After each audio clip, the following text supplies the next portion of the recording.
할렐루야. 오늘 하나님께서 우리와 함께 계신 줄로 믿습니다. 오늘 이제 고린도전서 16장 마지막 장인데요. 벌써 고린도전서 엊그저께 시작한 것 같은데 벌써 고린도전서 마지막 장에 우리가 다가왔습니다. 고린도전서는 우리가 잘 여태까지 설명을 드렸던 것처럼 사도 바울이 결론적으로는 복음에 대해서 계속해서 설명하고자 했던 것입니다. 계속해서 어떠한 사건 또 어떠한 일 또 어떠한 기록들을 통하여서 계속해서 복음에 대해서, 복음은 유앙겔리온이라고 하거든요. 그래서 유앙겔리온은 가장 기쁜 소식입니다. 우리에게 가장 기쁜 소식이기 때문에 우리가 먼저 그 기쁨으로 가득 차야 되겠고, 그 기쁨이 또 믿지 않는 많은 사람들에게 흘러갈 수 있도록 우리가 항상 애써서 기도하고 또 전도에 힘써야 될 줄로 믿습니다. 전 때로는 이렇게 기차를 서울을 간다고 하든지 어디 가려면 기차표를 확인하는 습관이 있었습니다. 그러니까 며칠 전에 기차표를 끊어놓으면은, 지금은 인터넷으로도 많이 하지만 딱 옛날에 차표를 끊어놓으면은 항상 확인하는 습관이 있었어요. 이게 진짜 그날 가는 게 맞고 그날 몇 시인가, 며칠 전부터 이게 확인하고 계속 이게 확인할 습관이 있었습니다. 그리고 또 이게 서울을 또 올라갈 때쯤 되면은, 서울은 이게 자다가도 코를 베간다고 하지 않습니까? 서울 가면은 부산에 있을 때는 모르는데 서울에 갔을 때는 항상 그 지갑을 안쪽에 이렇게 놓는데 지갑을 확인하는데, 특별히 지하철 같은데 이게 사람들이 많이 있다가 빠지잖아요. 많이 있다가 빠지면 2호선 같은 거 타면은 많이 빠지면 항상 몇 번이고 확인하는 거예요. 이게 잘 있나, 누가 없나 이렇게 확인했는데, 오늘 그 고린도서 16장 말씀을 제가 묵상하면서 우리 복음도 항상 우리가 확인해야겠다. 할렐루야. 날마다 확인하고, 또 이게 또 모르는 사람이 있으면 이 확인된 복음을 전달해주고, 그러면은 우리 하나님이 정말로 우리 기뻐하겠다는 생각들 해보았습니다. 아마 사도 바울 선생님도 아마 그런 마음으로 항상 우리 고린도 전서를 쓰지 않았나 이렇게 생각을 해보았습니다. 오늘 묵상할 본문은 고린도 교회 성도들에게 실제적인 신앙생활과 관한 4가지 주제를 다루고 있습니다. 첫째 부분은 1절에서 4절까지인데요. 연보, 즉 헌금에 관한 부분입니다. 요즘 교회에서 헌금에 대해 이야기하는 것이 불편한 시대가 되었습니다. 그만큼 경제적인 것이 사람들에게 민감한 부분이기도 하고, 교회가 헌금을 바르게 쓰지 못하고 있다는 또 인식 때문일 것입니다. 본문은 고린도 교회가 헌금하는 것에 대해 자세하게 말씀하고 있는데요. 2절부터 4절 말씀입니다. 제가 한번 읽어드리도록 하겠습니다. 매주 첫날에 너희 각 사람이 수입에 따라 모아두어서 내가 갈 때에 연보를 하지 않게 하라. 내가 이를 때에 너희가 인정한 사람에게 편지를 주어 너희의 은혜를 예루살렘으로 가지고 가게 하리니 만일 나도 가는 것이 합당하면 그들이 나와 함께 가리라. 아멘. 이 본문은 헌금의 시기, 또 헌금의 방법, 헌금의 사용 등을 구체적으로 가르쳐주고 있습니다. 먼저는 헌금은 매주 첫날, 즉 주일에 모일 때마다 하고 미리 준비하여 모아놓으라고 하였습니다. 선한 목적을 위해 돈을 저축하는 것은 귀한 일입니다. 헌금의 방법은 너희 각 사람이 수입에 따라 하라고 기록하고 있습니다. 우리가 소유하고 있는 모든 것이 하나님의 선물로 받은 은혜와 복임을 인정하고 형편에 맞게 적절히 헌금을 하라고 말씀하고 있는 것입니다. 우리가 하나님으로부터 받은 은혜가 클수록 다른 사람들에게 나누어 주는 은혜도 그만큼 커져야 할 것입니다. 사도 바울은 갈라디아 교회를 비롯하여 마게도냐 지역 교회들의 가난한 교우들이 하나님의 뜻을 따라 먼저 자신을 주께 드리고 충성스럽게 헌금하는 일을 아름다운 헌금의 사례로 소개하면서 다음과 같이 말씀하였습니다. 우리 고린도후서 8장 12절 말씀인데요, 제가 말씀드리겠습니다. 할 마음만 있으면 있는 대로 받으실 터이요 없는 것은 받지 아니하시리라. 고린도 교회는 헌금에 인색하였습니다. 바울이 헌금하라고 하는 것에 대해서도 의구심을 품었습니다. 왜 하라고 하는지, 그 헌금을 어떻게 예루살렘 교회에 전달하려고 하는지 많은 의구심을 품었던 것입니다.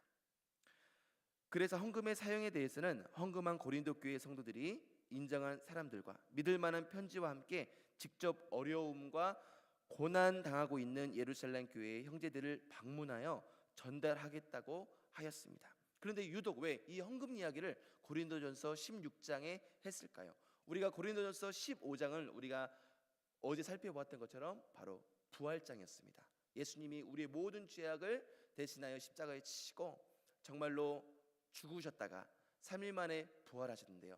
마치 우리가 많은 사람이 믿지 않기 때문에 부활에 대해서 예수님께서 강력하게 기록한 내용이 오늘 고린도전서 15장 말씀입니다.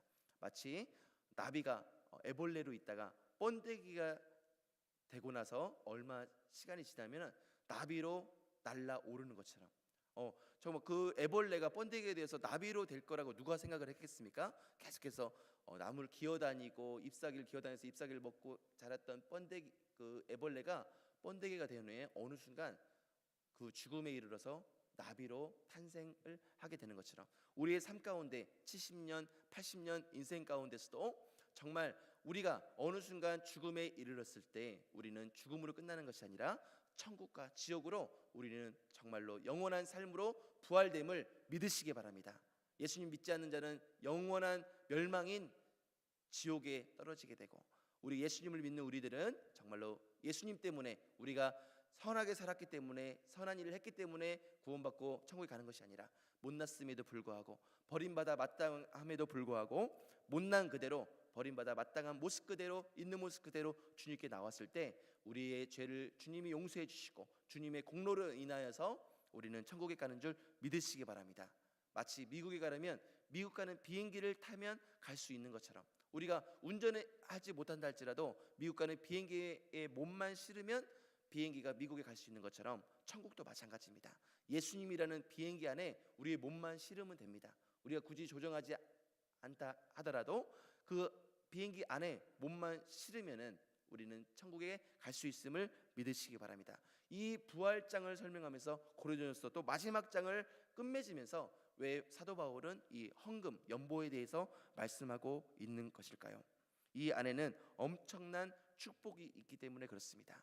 우리가 선생님들도 많이 우리 영락교 선생님들도 많이 계시지만 제자들을 많이 양육을 했을 것입니다. 선생님들 그렇죠? 제자들이 있을 때 가끔씩 명절이나 이게 또 기념일날 선생님을 찾아뵀을 때 어떻습니까? 그냥 물론 이게 빈손으로 오고 인사만 해도 감사할 일이지만 또 정성스럽게 또 선생님을 또 쓰라고 용돈을 또 준비한다든지 아니면 또 선물을 준비하든지 그 크고 작음을 떠나서 그 준비한 마음들을 선생님께 드렸을 때 그 선생님의 마음은 어떨까요? 물론 아마 제자들도 또 이렇게 아무것도 갖고 오지 못한 제자들을 더 마음이 아파할 수도 있어. 오죽했으면 또 그냥 왔을까라는 마음이 있을 수 있지만 또 이게 또 정성스레 또 헌금을 또 그 선물을 준비하고 이런 제자들을 보면은 아마 기특하게 생각하실 겁니다.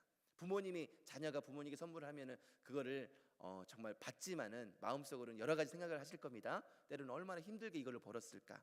또 이걸 정말 또 부모님을 생각하는 마음이 정말 많이 컸구나. 그 아기였을 때 그 모습들을 자라면서 정말 또 초등학교를 가고 중학교를 가고 고등학교를 가고 사회를 나가는 모습들을 지켜보면서 이렇게 많이 우리 자녀들이 컸구나. 정말 감사하다는 마음을 갖고 있을 것입니다. 우리 주님도 마찬가지일 것입니다. 헌금의 액수나 헌금의 그 방법들이 중요한 것이 아니라 그 헌금 안에는 물질이 있는 곳에 내 마음이 있다고 말씀하는 것처럼 주님을 향한 마음이 있기 때문에 또 우리 사도 바울은 이것이 정말 중요하고 이 헌금을 드렸을 때 주님은 또 많은 것들로 약속하지 않았습니까? 30배, 60배, 100배로, 1000배로, 10,000배로 하나님 갚아주실 걸 약속했기 때문에 그 어마어마한 축복들이 또 헌금 안에 있기 때문에 이 헌금을 또 첫 번째 1절에 2절 말씀을 통하여서 또 이게 말씀하고 있지 않았나 생각을 해보았습니다. 먼 거리의 위험을 무릅쓰고 방문하여 헌금한 사람들의 진실한 사랑과 관심을 우리 사도 바울 선생님께서는 나누도록 또 전하도록 하였던 것입니다. 예루살렘은 식민지의 어려운 상황에 처해 있는 곳이었고 고린도는 상업 도시로 부와 번영이 왕성한 곳이었습니다. 부유한 도시의 고린도 교회가 가난하고 고통 가운데 있는 예루살렘의 모 교회를 돕기 위해 오해의 소지가 있음에도 불구하고 연보하는 것을 권면하고 교훈하는 것은 고린도 교회를 바르게 가르치고 세우고자 하는 사랑의 마음에서 나온 것이었습니다. 두 번째 부분은 5절부터 8절 말씀인데요. 사도 바울의 사역 일정에 대한 사항입니다. 7절 후반부입니다. 제가 읽어드리겠습니다. 이는 만일 주께서 허락하시면 얼마 동안 너희와 함께 머물기를 바람이라. 마게도냐를 방문하고 겨울을 어디에서 나고 에베소에 얼마를 머물고 있는 등 사도 바울은 당시 열악한 교통 사정과 여러 지역의 교회 일들로 일정대로 일들이 이루어지기는 쉽지 않은 상황이었습니다. 바울은 고린도에 잠깐 지나가는 길이 아니라 당분간 머물면서 미처 못한 이야기와 오해를 풀고 싶었습니다. 그러나 바울은 자신의 일정을 이끄시는 분이 주님이라는 믿음을 갖고 있었습니다. 또한 세운 일정이 계획대로 이루어질 수도 있고 잘 안 될 수도 있지만 사도 바울은 만일 주께서 허락하시면, 이것이 중요합니다. 주께서 허락하시면이라는 자세로 그의 계획의 결과를 하나님께 온전히 맡기는 태도를 취하고 있는 것입니다. 자신의 계획이나 바람이 있을지라도 주님의 뜻을 먼저 생각하고 상황을 받아들이는 자세를 우리 사도 바울 선생님은 가졌던 것입니다.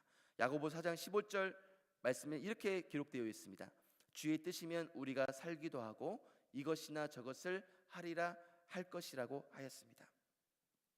우리가 주님의 뜻을 먼저 구하고 주님의 뜻에 우리의 뜻을 굴복할 수 있는 것, 이것이 정말 우리 바울 선생님께서 말씀하고 있는 진정한 믿음인 줄 믿으시기 바랍니다. 세 번째 부분은요, 고린도 교회를 이끄는 영적 지도자들, 바울의 동역자에 관한 내용입니다. 먼저 디모데에 대한 내용입니다. 디모데가 이르거든 너희는 조심하여 그로 두려움이 없이 너희 가운데 있게 하라. 이는 그도 나와 같이 주의 일을 힘쓰는 자임이라. 그러므로 누구든지 그를 멸시하지 말고 평안히 보내어 내게로 오게 하라. 나는 그가 형제들과 함께 오기를 기다리노라. 디모데가 고린도 교회에 갔을 때에 그를 반갑게 맞을 상황이 아닌 것을 바울은 잘 알고 있었습니다. 고린도 교회는 몇 개의 분파로 나뉘어져 있었는데요, 서로 다투고 견제하는 관계가 있는 데다가 어떤 사람들은 경제적인 부와 또 영적 은사 때문에 크게 교만한 태도를 가지고 있었습니다. 그리고 바울의 제자인데다 젊은 디모데의 지도력을 인정하기는 쉽지 않았습니다. 바울은 다음과 같은 이유로 디모데를 존중하고 두려움 없이 일할 수 있도록 배려하라고 권면하였는데요, 10절 말씀입니다. 그도 나와 같이 주의 일을 힘쓰는 자임이라. 아직 디모데가 어리고 경험에 부족함이 있지만 그도 자신과 동일하게 주님의 사역에 종사하고 동일한 권위를 갖고 주의 일에 힘쓰는 자라는 것입니다. 여기서 사도 바울의 동역자에 대한 태도를 알 수 있습니다. 비록 어린 목회자이지만 그도 하나님의 부르심을 받고 하나님 나라에 쓰임받는 하나님의 일꾼임을 존중해 주는 것입니다. 다음은 아볼로에 대해서 소식을 또 전합니다. 12절 말씀인데요, 제가 읽어드리겠습니다. 형제 아볼로에 대하여는 그에게 형제들과 함께 너에게 가라고 내가 많이 권하였으되 지금은 갈 뜻이 전혀 없으나 기회가 있으면 가리라. 고린도 교회에는 아볼로를 좋아하는 그룹이 있어서 아볼로가 빨리 오기를 바라는 요청이 있었습니다. 그러나 아볼로는 지혜로운 사람이라 분열과 파당으로 다투고 있는 상황에 한편의 당사자가 되기를 원치 않았습니다. 1장 12절에서 살펴보았듯이 나는 바울에게, 나는 아볼로에게, 나는 게바에게, 나는 그리스도에게 속한 자라. 아볼로는 사도 바울의 경쟁자로도 비칠 수도 있었습니다. 그러나 사도 바울이 고린도 교회를 위해서 아볼로를 고린도 교회에 천거하였고 그는 사양했던 것입니다.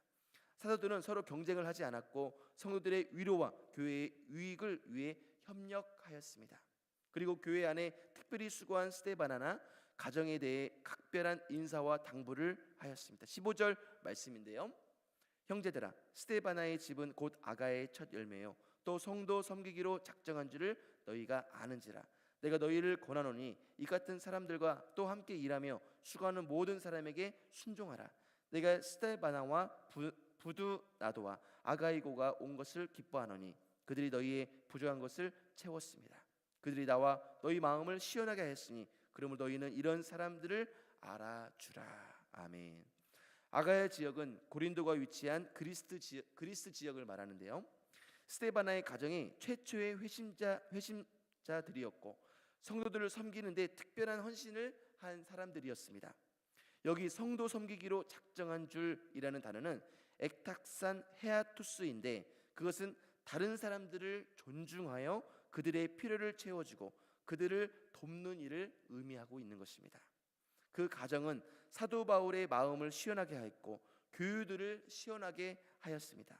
그래서 사도 바울은 고린도 교회의 교우들에게 스데바나와 같이 성도들을 섬기고 복음을 위해 열심히 수고하며 그리스도의 사역자들을 후원하고 돕는 사람들에게 순종할 것과 그 사람들을 인정하고 존경하는 것, 즉 알아주라고 명령하면서 권하고 있었던 것입니다. 마지막으로 바울은 주를 사랑하라는 말로 본서를 맺습니다. 14절과 22절 말씀인데요. 너희 모든 일을 사랑으로 행하라. 만일 누구든지 주를 사랑하지 아니하면 저주를 받을지어다. 우리 주여 오시옵소서. 고린도전서 13장은 사랑장이라고 우리가 부릅니다. 사랑이 부족했던 고린도 교회에 사랑에 대한 자세한 정의를 내리면서 모든 일을 사랑으로 행하라고 말씀하였고 사랑을 강조하였으며 사랑이 제일이라고 기록하고 있습니다. 세상 사람들도 기독교는 사랑의 종교라는 것을 알고 있습니다. 그러나 그들은 그리스도인들이 그 사랑을 실천하며 살고 있는지를 봅니다. 고린도 교회가 그랬듯이 오늘날에도 세상 그리스도의 많은 사람들은 그리스도인들을 보면서 과연 하나님의 예수님의 사랑을 우리 그리스도인들이 실천하고 있는지 거기에 대해서 살펴보고 있고 또 그것을 행하는 모습들을 보고 싶어합니다. 사도 바울이 회심하기 전 사울로 살아갈 때에는 모든 것을 자신이 생각하는 최고의 가치를 추구하며 치밀하게 자신의 계획과 뜻대로 살아온 사람이었습니다. 그러나 주님을 만난 이후에 회심한 바울은 주님의 전능하신 손에 자신을 맡기며 주님의 뜻을 따라 흐르는 강물처럼 어느 한순간에도 정체함이 없이 하나님의 손이 이끄시는 대로 그리스도인답게 소명의 삶을 살았던 것입니다. 우리도 고린도 교회의 성도들에게 권면한 사도 바울의 교훈과 삶을 실천하면서 하나님 앞에서 지극히 작은 바울이 되어 하나님의 손이 이끄시는 대로 그리스도인답게 소명의 삶을 살며 가정과 성도의 교회와 성도와 우리 이 사회에 그리스도의 사랑과 생명이 흘러가게 하시는 우리 교우님 되시기를 축복합니다. 그렇습니다. 사울은 큰 자라는 뜻입니다. 바울은요 작은 자라는 뜻입니다. 큰 자였을 때 사울이었을 때 모습들은 정말 그리스도인들을 핍박했던 모습입니다. 그래서 스데반 목사님이 돌로 쳐 죽임을 당했을 때 그곳에 겉옷을 우리 사울이 갖고 있었습니다. 그 얘기는 뭐냐면 내가 저 사람이 지금 돌로 쳐 죽여도 당신들은 당연히 저 사람은 마땅한 사람, 죽어도 마땅한 사람입니다. 내가 그거를 증인이고 책임을 집니다 라는 뜻에서 겉옷을 들고 있었던 것입니다. 하지만 그 사울은 다메섹 도상에서 하나님을 만났습니다. 예수님을 만났습니다. 그 광채 대신 어마어마한 빛이 대신 천지 만물을 창조하신 거룩한 주님의 빛을 그 눈 가운데 비춰줄 때 어떻게 됐습니까? 바로 꼬꾸라지면서 눈이 보이지 않는, 그래서 정말로 누구십니까? 당신은 누구십니까? 주여 당신은 누구십니까? 나는 네가 핍박하는 예수라. 사울은 예수님을 핍박한 적이 없었습니다. 단지 예수님을 믿는 사람을 핍박했을 뿐입니다. 하지만 우리 예수님께서는 그 예수님 믿는 자를 핍박하는 모습들은 그 모습들이 바로 나를 핍박하는 모습이라고 바꿔주면서 사울이 바울 되었을 때 정말로 그 말씀의 뜻으로는 작은 자가 되었을 때 사도 바울은 더 큰 하나님의 일들을 감당했던 것입니다. 그렇습니다. 역사의 주인공은 우리 주님이십니다. 우리의 삶의 주인도 주님이십니다. 내가 큰 계획과 어떠한 수고를 한다 할지라도 정말 내가 큰 꿈을 또 품고 있었기 때문에 내 계획이 또 치밀하고 크기 때문에 많은 일들을 할 수 있다고 생각하지만 사실 결과를 따져보면은 우리의 힘으로 했을 때는 한계가 있다라는 것입니다. 비록 주님의 손을 주님께 기도하고 기도의 자리가 미약해 보일지라도 정말 내가 기도하면 과연 될까? 이루어질까? 기도하면 될까? 뭔가를 해야 되는데 이러한 유혹이 있다 할지라도 기도의 자리, 오늘 우리 교인들처럼 우리 성도님처럼 이 새벽에 나와 기도의 자리에 이 미약한 자리에 나와 할지라도 기도하면 주님께서 일하시기 때문에 우리의 작은 기도의 손을 통하여서 하나님은 더 큰 놀라운 일들을 행하고 계심을 믿으시기 바랍니다. 오늘도 그 예수님의 손길, 하나님의 손길이 함께 하시기를 예수 그리스도 이름으로 축복합니다. 모두 기도하도록 하겠습니다. 거룩하고 존귀하신 하나님 아버지, 고린도전서 16장 마지막 장을 또 이렇게 살펴보면서 하나님의 마음, 정말 주님의 마음이 얼마나 큰지, 우리를 얼마나 또 사랑하시는지에 대해서 깨닫게 되었습니다. 그리고 또한 유앙겔리온, 이 복음, 기쁜 소식을 만천하에 전해야 되는데 그것은 억지로 전하는 것이 아니라 내가 그 어마어마한 사랑을 받았기 때문에 사도 바울처럼 우리도 그 사랑을 받은 자로서 그 사랑을 흘러 보내는 일에 우리가 또 그 일을 당연시 여기고 감당하는 자리에 나오시기를 이 시간 정말 기도합니다. 우리 힘으로 할 수 없기에 이 시간 무릎 꿇고 주께 기도하는 우리 모든 주의 백성들에게 한량없는 은혜를 베풀어 주셔서 오늘도 주와 복음을 위해 크게 쓰임 받게 도와 주시옵소서. 각종 기도의 제목을 담아 일천 번제로 또 작정 기도 헌금으로 40일 작정 기도 헌금으로 감사의 기도 헌금으로 주님께 올려드리는 이 예물을 주님 흠양하여 주시고 주님이 약속대로 30배, 60배, 100배, 1000배로 갚아 주시옵소서. 기어치 담임 목사님과 또 성지 순례팀이 지금 은혜 가운데 바울 성지 코스를 지금 순례 중에 있습니다. 은혜 충만히 내려주셔서 정말로 우리 교회로 돌아왔을 때 그 은혜를 우리 성도들과 함께 나눴을 때 그 은혜가 배가가 될 수 있도록 우리 주님께서 두 손들어 축복하여 주시옵소서. 오늘 새벽도 주께서 일하실 줄 믿사오며 예수님의 이름으로 간절히 기도드리옵나이다. 아멘. 하늘에 계신 우리 아버지,